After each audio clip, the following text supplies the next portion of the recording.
اعوذ باللہ من الشیطان الرجیم بسم اللہ الرحمن الرحیم۔ بخاری شریف حدیث نمبر 482۔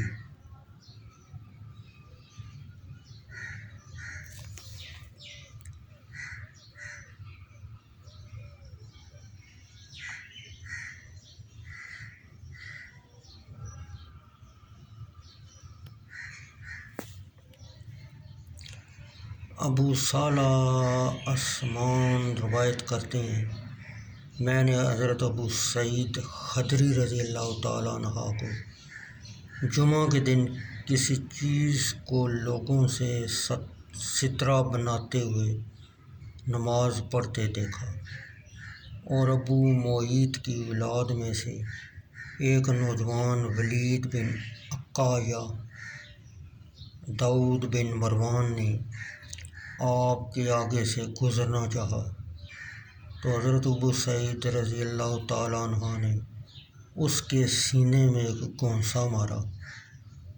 لیکن اس نوجوان کو نکلنے کا کوئی اور راستہ نہ ملا اور دوبارہ آپ کے سامنے سے گزرنا چاہا تو حضرت ابو سعید رضی اللہ تعالیٰ عنہ نے پہلے سے سخت ایک اور گونسا دے مارا۔ اس پر نوجوان نے آپ کو گالی دی، پھر مروان کے پاس چلا گیا اور جو تکلیف حضرت ابو سعید خدری رضی اللہ تعالیٰ عنہ سے پہنچی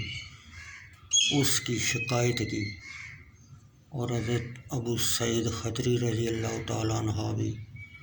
اس کے پیچھے پیچھے مروان کے پاس چلے گئے۔ مروان نے کہا، اے ابو سعید، تمہارے اور تمہارے چچا کے بیٹے کے درمیان کیا جھگڑا ہوا ہے؟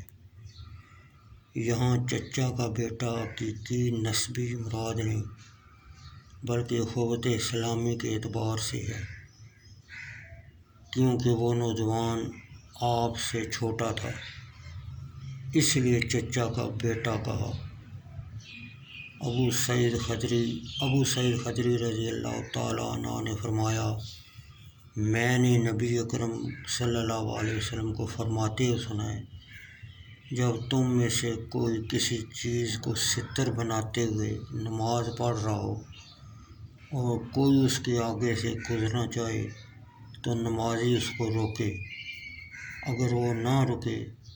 تو نمازی اس سے لڑ پڑے، کیونکہ وہ شیطان ہے۔